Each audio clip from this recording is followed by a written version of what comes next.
guys, welcome to another episode of Tea from the Galaxy, a thirst-quenching podcast for the girls, gays, theys, and astrology baes, where we talk about anything and everything through an astrological lens. So on this week's episode, we are going to talk about the astrology of October 2025. It is the month after eclipse season, so this is the first month that the energy from the eclipse season is clearing out now. But this month's astrology is still a little bit of a doozy.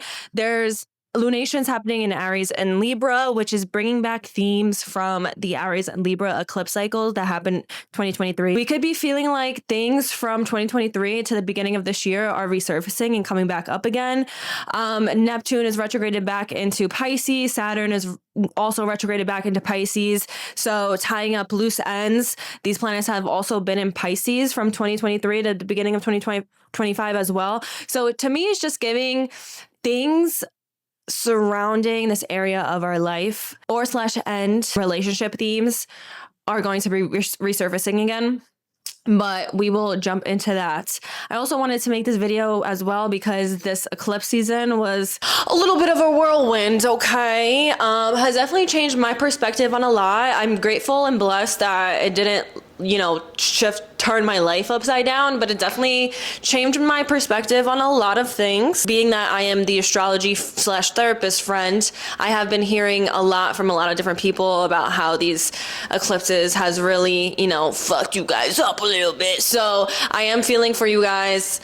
Eclipse season is not easy to deal with. So let's give a little, breakdown of what's happening after eclipse season so we can kind of see how to maneuver. Post-eclipse season is kind of like cleaning up the mess of the tornado that was eclipse season. So it's good to know the astrology to kind of know how to maneuver, what's coming towards us, how to move forward and stuff like that. Let's just jump into it. Do you guys like my new sign? Do you like my new sign? Tea from the Galaxy sign.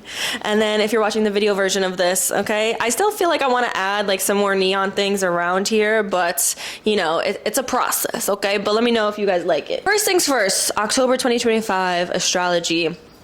On the 1st, right off the bat, okay, Mercury in Libra squares Jupiter in Cancer. So Mercury is the planet of communication. It's how we communicate, how we connect with other people, messages that we're receiving either through word of mouth or through online, social media connecting, writing, storytelling, anything that has to do with words and communication, how we learn, how we absorb information as well. Jupiter is an expansive planet. It's a lucky planet. It's the planet of luck, opportunities, abundance, and the square is a tense aspect between the two planets' energies. Now, anytime there's a tense aspect with the planet of luck, Jupiter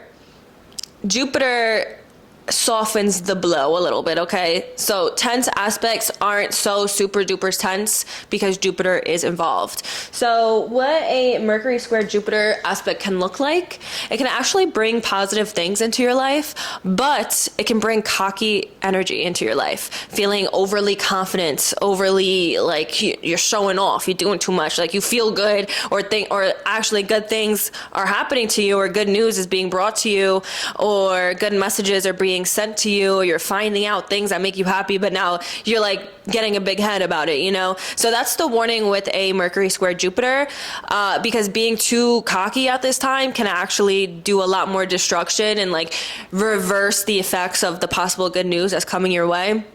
Or it could just mean, having a big ego at this time. That's like a big thing. There's just a warning because it can actually lead to things of like destruction, self-sabotage, actually embarrassing yourself, ruining opportunities for yourself. So that is a thing. And that's happening at 22 degrees. On the 4th, Venus in Virgo opposes the North Node in Pisces.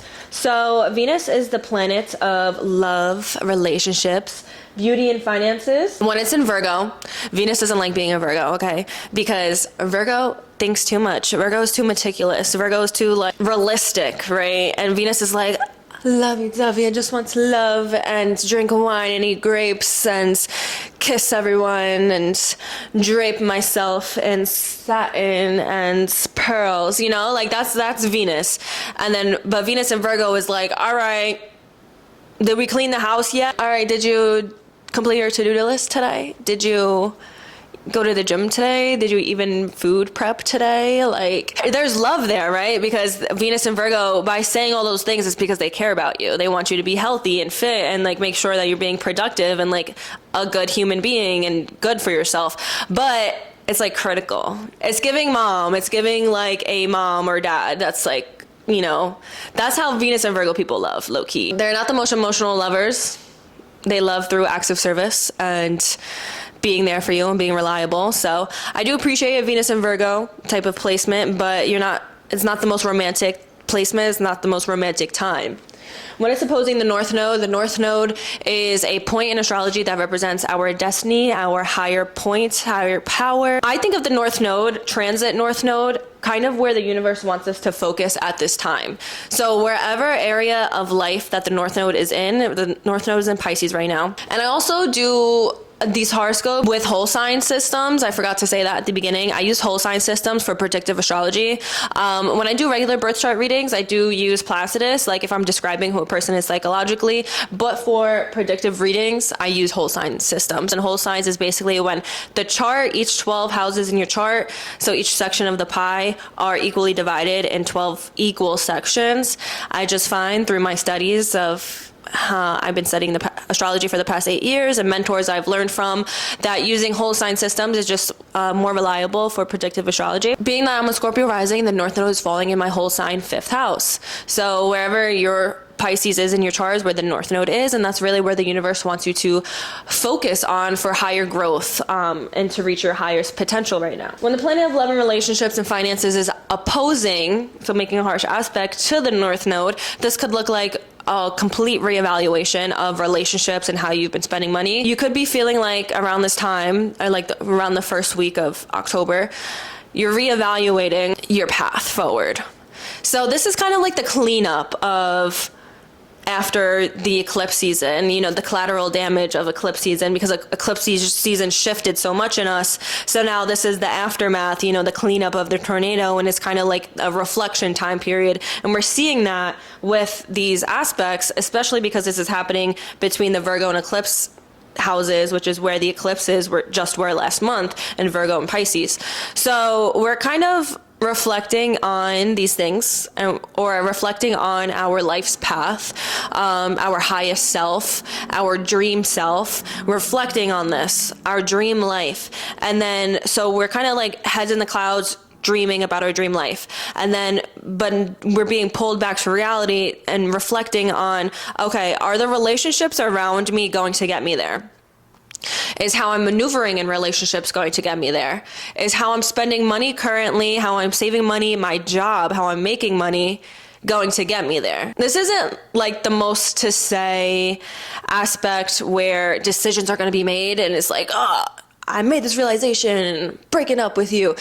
Definitely a little bit more of like a reflective time period, but you know, depending on what your chart looks like, it could lead to a chop of, you know, really making harsh decisions in your life, especially because Mars is in Scorpio right now too. So we're really like moving towards our and gravitating towards our passions and what lights us up, and we desire our desires. So we're really leaning towards that and like moving towards that light. So you could be feeling like the current relationships in your life are dull or blah, and yeah, and I want something a little bit more. And, you know, you're feeling that. And usually when you're feeling that feeling, there's a reason why you're feeling that feeling. It's kind of like the universe or your future self or God, your spirit God, trying to tell you something. They're pushing you in a direction. They're pulling you towards something. That's what desires are. Like when you have a desire, you really need to break it down as to why I am desiring that. What am I missing in my life currently? Or what do I need to add into my life to fulfill this desire? Or why do I have this desire, right? On the 6th, Mercury, the planet of communication, moves into Scorpio. So Mercury in Libra is a little bit more passive. It's a little bit more worried about harmony, keeping the peace, sticking up for what's right and caring about what's fair and what's right. But it's really indecisive. It's really like, I don't know if I want to say that. I don't know. It's really like needing to scope out both sides. Indecisive, like what I said. But Mercury moving into Scorpio is, Scorpio is ruled by Mars. It's passionate. It's devoted. It's ride or die energy. It's psychological. It's deep thinking. It is reading in between the lines. Like, the first thing that comes to mind is an FBI agent. Mercury in Scorpio is definitely very psychic. It's very intrigued by things of the taboo, the occult, death, ghosts. It's hard to get one up on a Scorpio Mercury. It's investigating. It's digging deep. So what this reminds me of is everything that's happening with Charlie Kirk, because I'm in the rabbit hole of everything with that. While Mercury is in Libra, I think as the collective, we're kind of like, yeah, that wasn't fair. Yeah, this is weird. Yeah, what is happening? With Mercury moving into Scorpio, I think some truths are really going to come out, dig really deep, and really get down to the bottom and nitty gritty of what the fuck is actually happening. So that's what that kind of reminds me of.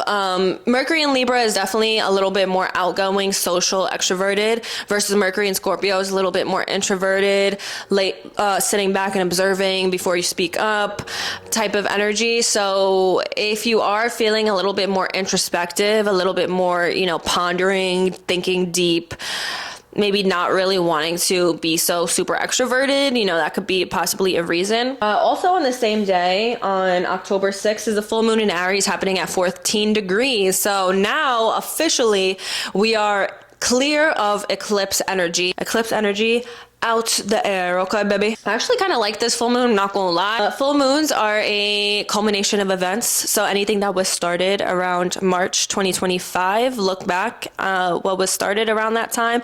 I think the new moon in Aries happened like March 25th or 26th, 2025. So definitely look back to what was happening like the end of March, possibly beginning of April, 2025, because anything that was started around that time, seeds that were planted, you can definitely see that, come into fruition and blossom now. It is also a time of things that have been hidden are going to be illuminated. It is a little bit of a crazy, chaotic time. That's why there's a saying, right? Like, is it a full moon? When people are acting crazy, there's a reason why people are saying that. Emotions are heightened, and when there's a moon in Aries, we're feeling like big babies, okay? We get over things quickly when the moon is in Aries, but we have to throw a tantrum first. You have to feel a little angry first. So that's a little warning, because Mars is also in Scorpio. So Mars in Scorpio is also giving anger issues. It's feeling vengeful and jealous. And, how could you do me like that? So I'm going to get back at you 10 times fold. That's how we feel when Mars is in Scorpio. So definitely warning with that. And then when the moon is in Aries, Aries is like, yeah. Aries and Scorpio are both ruled by Mars. So Scorpio is like, how could they do that? Aries is like, yeah, how could they? Let's punch them in the face. And Scorpio is like, no, let's ruin their lives for the next 10 years. So definitely be aware of anger, I guess, under this full moon in Aries, because it's also making a square to Jupiter. It's a loose square, but this is an aspect that's doing too much, right? Going overboard. Similar to the beginning of the month when Mercury was squaring Jupiter. There's always a warning when there's a square to Jupiter of doing too much, showing off too much, going overboard, being extravagant, overindulging, spending too much money, making stupid decisions because you're running off of heightened emotions. This is 100% the warning when a moon is square Jupiter, because the moon rules things of our emotions and how we're dealing and working through emotions and stuff like that. Also rules things of the home life and family matters as well. Mothers, female figures, feminine issues. A loose square to Jupiter is giving trying to escape emotions through things that make you feel good. So overindulging, drugs, alcohol, partying, spending money, overeating, stuff like that. So there's definitely a warning with that as well under this full moon in Aries. The ruler of this full moon, like what I said, is Mars in Scorpio. So Mars is in Scorpio, is at home in Scorpio, is feeling good. So this is another reason that I like this full moon, because there's no crazy aspects happening to this full moon besides that loose square to Jupiter, and it's very loose, so it's not too much of a heavy energy. It's just a slight, warning, slight think about it before you spend too much money or you make a stupid decision. But other than that, this full moon is in good standing. I think it's a very extroverted full moon, a good moon to put yourself out there and to meet people and to do new things and to feed what your passions. Yeah, I mean, you could definitely find that things that started around 6 months ago are, actually starting to come true and form now. Or you might realize something that you started around 6 months ago, you have to tweak something. Like, you're like, is this really what I want? Is this really it? Is this maybe giving up on something as well? Full moons, when you think about a full moon, it's illuminating, right? So full moons illuminates things that are happening, things that have been hidden. So, secrets, there's always a warning that a secret could come up during a full moon, and showing true colors of a sort. Like what I said in the beginning of this podcast, from 2023 to beginning of this year, 2025, the eclipse cycle has been bouncing back and forth between Aries and Libra. Now it's in Virgo and Pisces, but before it was in Aries and Libra. So you could find that, I'm curious, and you guys let me know if something comes up around this full moon is in similar themes of things that were happening to you from 2023 to the beginning of this year, because I feel like there's a relationship happening there, either like a complete closing of a chapter, which I feel like it is, like maybe something that was started around 2023. You're full on closing the book, babe, and you're looking forward, you're moving forward and moving on. Something is shining a light. It's something that started around the past 2 years, and you're like completely looking at it differently, and now you want to go about it in a different way. So something like that. But I do feel like the themes from the past 2 years is going to be brought up under this full moon and then the new moon in 2 weeks after that. On the 7th, Mercury in Scorpio squares Pluto in Aquarius at 1 degrees. So this is a very tense aspect in terms of communication. Pluto rules things of power, manipulation, control, transformation, power dynamics. It also rules like a collective, because Pluto is a generational planet. It's in a sign for like 18 to over 20 years at a time. So it affects generations and societies of people. A Mercury square Pluto aspect could just mean like very harsh conversations are being had.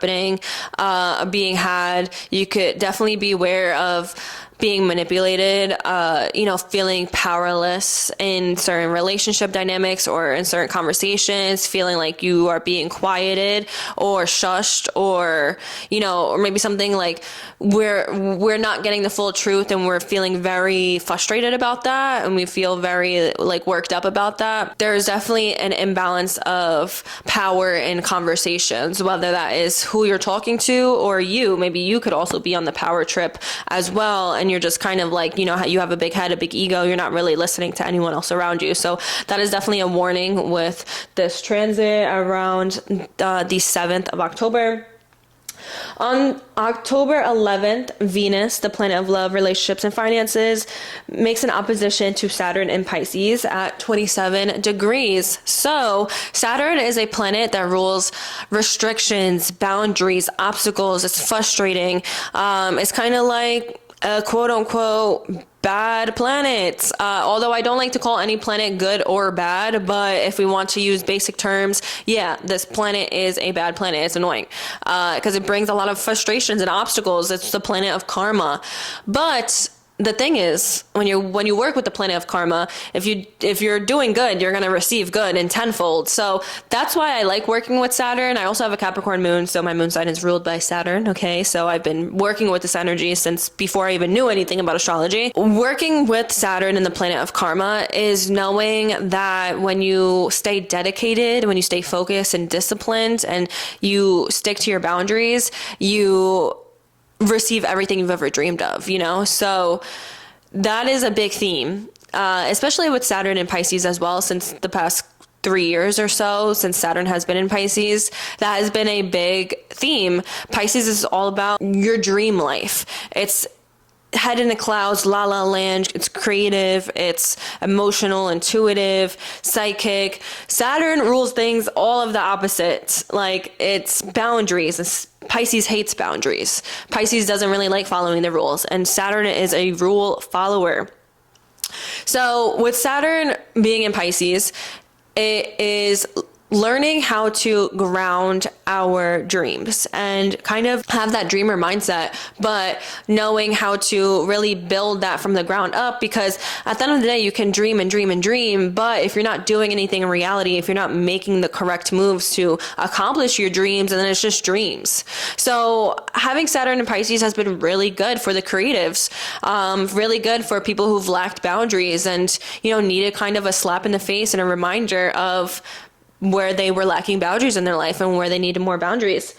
With the planet of love and finances opposing Saturn, this could look at like relationship problems, feeling distance in relationships, because Saturn is a little bit of a cold planet as well. Like, just feeling like distance within your relationships. And this could be post eclipse season. Maybe you made a lot of realizations about your relationships. This is post Venus opposite North Node that happened earlier in the month. So I think there's a lot of reflecting on your relationships this month.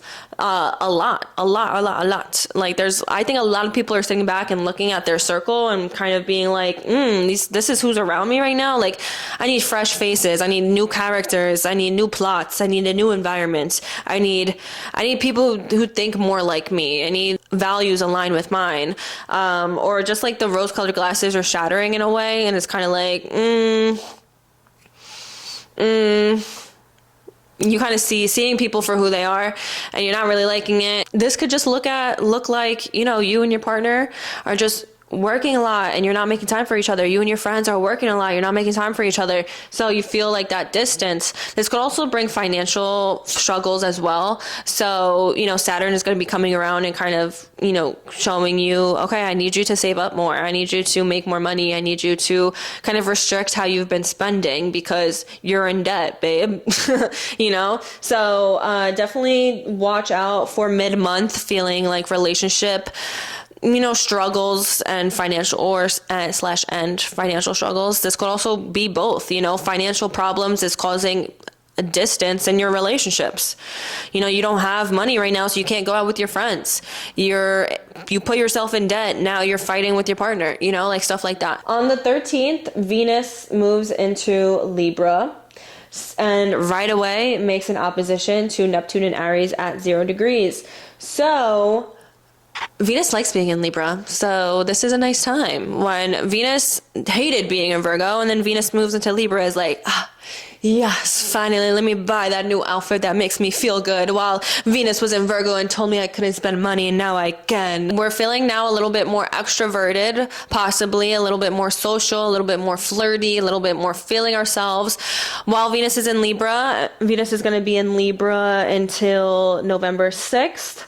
This is a really good time to buy a new outfit, get a facial, get a massage, treat yourself, because Venus is beautifying ourselves and treating ourselves like royalty. And that's not for superficial reasons. It's because if you look good, you feel good. And when you feel good, you attract more opportunities. That is what working with Venus is all about. It can come off as superficial sometimes, especially if you have a lot of Taurus and Libra in your chart. You're naturally like this, right? Comforts and, the shopping sprees or the getting the facials all the time and pampering yourself all the time might come naturally to the Venusians. But for those who don't have Taurus or Libra in their chart, and this doesn't really come so natural to them, try it out. Try it out this month. This is a really nice time while Venus is in Libra to do that. You look good, you feel good, and when you feel good, you attract opportunities, baby. That's what working with Venus is all about. And I can attest to this because I tested this out like a few months ago, where I was dedicating so much of my time like beautifying myself or just with self-care things, like things that I don't usually take the time out of my day to do.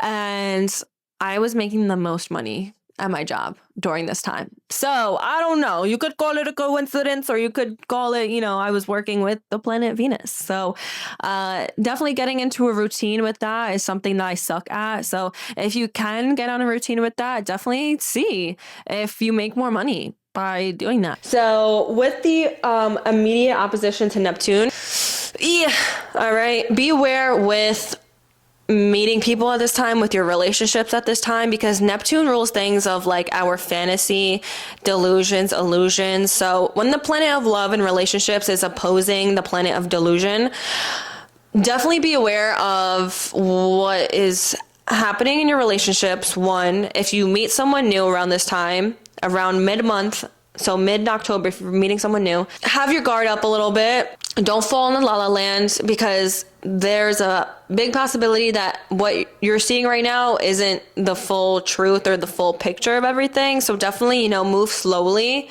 Also, not the best time to sign any contracts or to invest your money like erratically. A Venus opposite Neptune transit is giving almost like Venus retrograde a little bit. Like we're just not seeing things clearly and for what they are and thoroughly this time. So it's like there's almost like a veil over our eyes mid-month, especially in terms of relationships and money. So definitely just, remember that and kind of move slowly. Venus also trines Uranus and Gemini at 0 degrees. And then the next day, trines Pluto and Aquarius. So the fact that Venus is making a lot of aspects to the outer planets, they're slower moving planets. So the outer planets rules things of, things on a society level, on a collective level.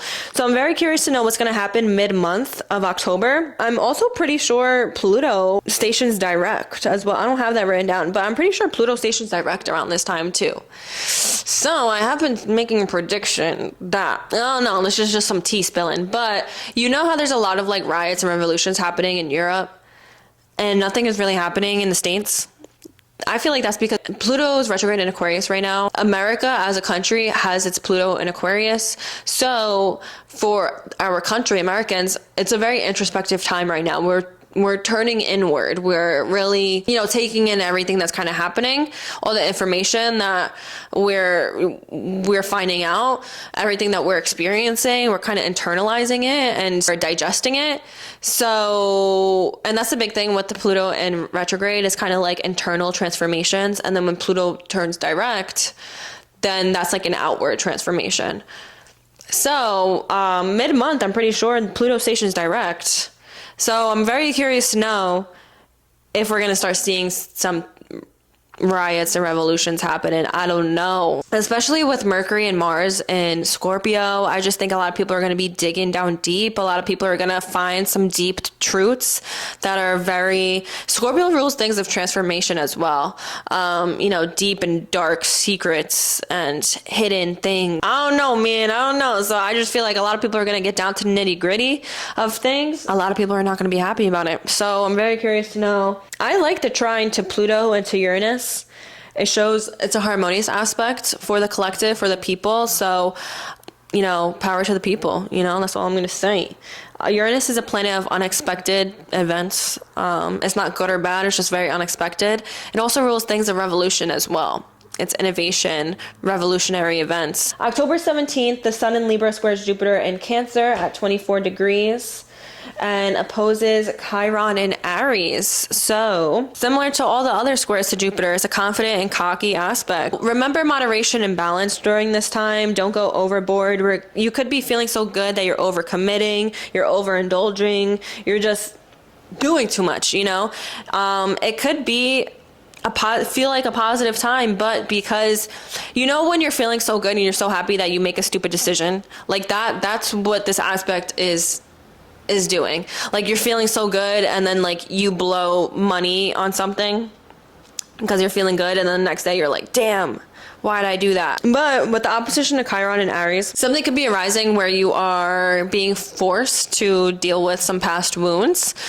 Chiron is an asteroid in astrology that represents our deep-rooted subconscious wounds. I personally like working with Chiron because there's a domino effect of healing when you work with Chiron and you cure these chironic wounds. And that is, once you heal these wounds, you heal everyone else around you, like a domino effect. So I like working with Chiron. Chiron is deep-rooted, subconscious. When these problems come to the conscious level, when other planets are making aspects to them. So during this time, around the second, third week of October 17th to be exact. So definitely look at the area that Aries rules in your chart, because this is where you have a wound that needs to be healed in this area of your life. Chiron has been in Aries since 2019. So this has been a long-standing wound. Either you guys have healed this already, and now you're in a point of a lot of strength, and you're in your purpose and in your power, and you're healing other people because you're showing other people how to get through these problems, or you're still dealing with this wound. So the sun opposing is definitely causing a lot of tension. An event could be brought up where you're being faced to dealt with these subconscious wounds, but the Jupiter being in play here definitely softens the blow. And I think that it could be something that if you face and deal with these wounds, it could bring a lot of beneficial growth for you. So definitely, if something is bothering you around this time, definitely see it through and kind of keep an open mind and dig deep as to why this is being brought up. Maybe you have to work on certain things. You can't just keep running away. You can't keep escaping. That is a downside to the square to Jupiter. Free will is everything, right? The positive of this aspect, the square to Jupiter, is this could be very beneficial for your growth. The downside to the square to Jupiter is the square to Jupiter has escapism tendencies. So something could be brought up to you. You don't want to face it. You refuse to face these deep-rooted wounds. So then you use the square to Jupiter. You're overindulging. You're overspending money. You're overeating. You're doing too much. You're over drinking. You're doing drugs. You're over partying or whatever. You're working too much. You're being a workaholic. Any type of escapism techniques that could eventually just do a lot more damage to you. So definitely keep that in mind, especially if you have placements around 24 degrees of the cardinal signs, Libra, Aries, Cancer, Capricorn. You could feel the most affected by this. On the 18th and the 19th, Mars and Mercury in Scorpio trines the North Node in Pisces at 17 degrees. So the end of the month, I kind of like the energy at the end of the month, okay? So this is a really nice, harmonious aspect for especially the water signs. It's just showing that if you are in alignment and you're working towards building your dream life and your dream future and really creating your own reality and creating your own dream life, the universe is in supporting of that. If you are, making the connections that you need to make, you are pursuing your passions, you are pursuing what makes you happy and passionate, really putting yourself first and feeding your soul's desires, the universe is, going to reward you around this time. So I really like that energy. Mercury and Mars meet together at Scorpio at 19 degrees. So there is a warning. Although I like the energy, if you're in alignment, I think you're going to get blessed and you're going to receive possibly good news. That's another thing that this aspect can bring, like just good news coming your way that is, for your highest good. But there's also a warning. A Mercury-Mars conjunction, this happens once every 2 years. It could bring really bad fights. Mercury is the planet of communication and Mars is the planet of aggression and war and fighting. So could mean you're not seeing eye to eye with someone. So it's kind of like really good energy with a lot of disagreements. Like maybe, you got an offer for your dream job, but a parent or a partner really doesn't like it for you or is arguing with you about it or something like that. Like that's the energy that it gives me.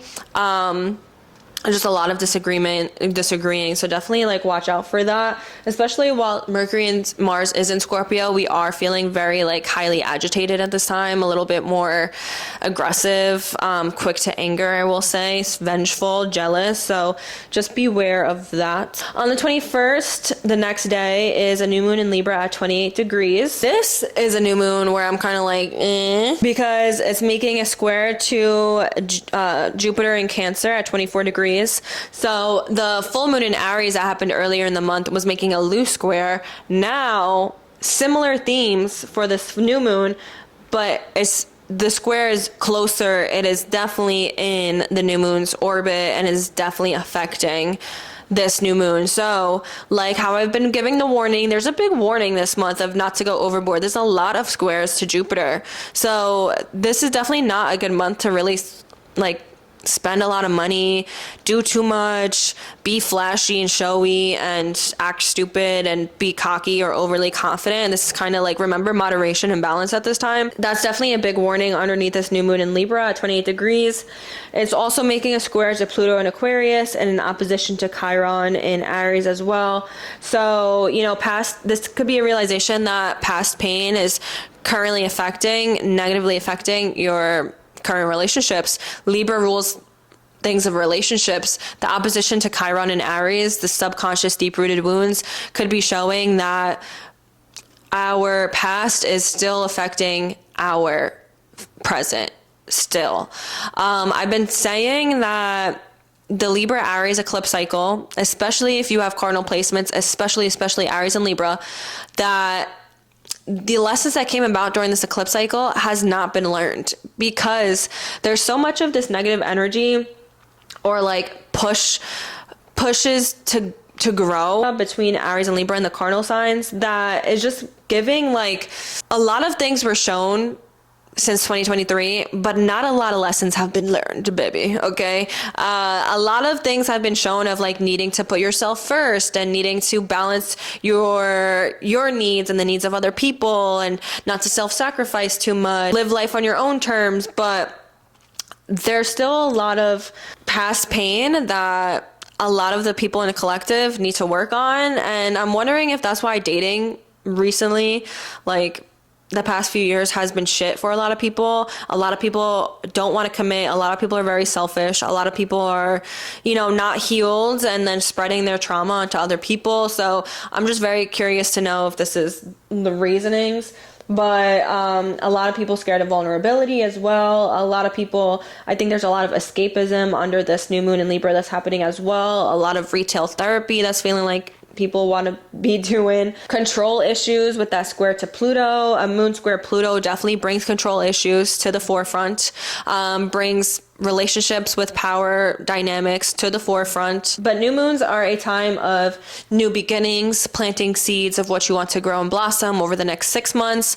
So new moons are a time of, you know, really turning inward and being internal, introspective, and kind of see, you know, what kind of new beginnings you want to help grow over the next 6 months. So I don't know how I feel about manifesting under this new moon in Libra, because there's just so many harsh aspects. Definitely like planting seeds and kind of creating like a vision board or creating a to-do list of how you want, what you want to create, what you want to come about for you over the next 6 months, especially that area of your life that Libra rules as well. But also could be a time of just strictly reflecting on what brings you balance? What brings balance into your life? What brings harmony into your life? Because those are things that Libra rules. Like where Libra lays in your house, in your houses, in your chart, give you more insight as well about, okay, this is what brings me peace and harmony into my life. For example, I'm a Scorpio rising. Libra rules my 12th house. 12th house rules things of isolation, alonesome, spirituality, mental health things. So things that bring peace into my life are, I need one day a week where I'm just by myself. I'm like bumming it out in my house. I do what I want. I isolate myself and I just focus on, you know, regrouping, coming back to myself. Also solo traveling as well is something that kind of, you know, realigns me after a week that I've had. I need that to recharge my battery, and that is something that brings, you know, balance into my life. So that's an example of how you could be, you know, reflecting and turning inward and being introspective of what brings peace and balance into your life by looking at Libra. So this month is a big month of reflecting on relationships. I feel like a lot of reflecting on your current relationships in your life. On the 22nd, Neptune retrogrades back into Pisces. So this is the last time Neptune will be retrograding back into Pisces. Neptune has been in Pisces since 2011, okay? Neptune moved into Aries, dipped its toes into Aries this summer for a little bit. So we got a little sneaky peek of what Neptune in Aries feels like, and what it's going to feel like until 2039. But Neptune is retrograding back into Pisces. The area of life that Pisces rules in your chart got a little break from Neptune. Now Neptune is coming back and is bringing a lot of illusions, delusions, but also creative energy as well. But definitely be aware, you know, if you feel like the veil has been lifted a little bit, be aware of the veil coming back. But with the retrograde back, because the veil was lifted, we kind of see things a little bit more clearly now. So when Neptune coming back is kind of like tying up loose ends, especially because Saturn is also in Pisces with Neptune at this time. So it's just more energy of bringing boundaries to our dreams, grounding our dreams, bringing boundaries to our love lives, our relationships, our creative endeavors, and really just like, yeah, bringing more truths to what was once very blurry. Yeah, on the same day, the sun moves into Scorpio as well. So Scorpio season starts. There's going to be a lot of energy in Scorpio. There's going to be at the end of the month, the sun, Mercury, Mars. So definitely spooky season. Okay. Definitely. I love when there's a lot of Scorpio placements for Halloween time. It's just giving like season of the witch, okay? The 24th, so 2 days after, the sun in Scorpio squares Pluto in Aquarius at 1 degree. So although like it's giving spooky season, okay, as soon as Scorpio season starts, it does have to get past this harsh square to Pluto, and that brings, like what I've been saying, a lot of power dynamics, control issues, manipulation to the forefront of our lives. We're really having to read in between the lines at this time and make sure we are not being, you know, deluded by people, and we're escaping very controlling and manipulative, you know, relationships, things. Definitely like have your guard up, okay? That's the perk of Scorpio season and having all these planets in Scorpio, having our guard up. Scorpio isn't trusting, okay? So that is a big vibe this month with all these planets in Scorpio. We are not trusting of anybody. We see right through you, babe, okay? You know, we've been reflecting about relationships a lot this month. So maybe a lot of people are trying to escape an abusive relationship, realizing that a relationship is abusive, realizing that they're in something toxic and they really want to escape it. So definitely, you know, just keep an eye out this month when all these planets in Scorpio are moving past that square to Pluto. Something that's softening the blow and aspects that I really do like. Mercury in Scorpio trines Jupiter in Cancer and Pisces and Saturn in Pisces. So there's going to be a big water trine in the air at the end of the month. So a water trine is when there is a planet in each of the water signs. So Mercury in Scorpio is trining Jupiter in Cancer, is trining Saturn in Pisces. So there's one big triangle, one big trine. A trine is a harmonious aspect in astrology. So this is brings a lot of positive energy. Like what I said, if you're in alignment, if you've been working on creating your dream life, you're working on your dream career, you're really following your heart's desires and your passions, and you're just focused on yourself, you're not in the drama and the vengeful energy that is the downside of Scorpio energy. If you're really just where you're meant to be, a lot is going to be flowing for you. A lot of opportunities could be flowing to you. You could be receiving a lot of positive messages.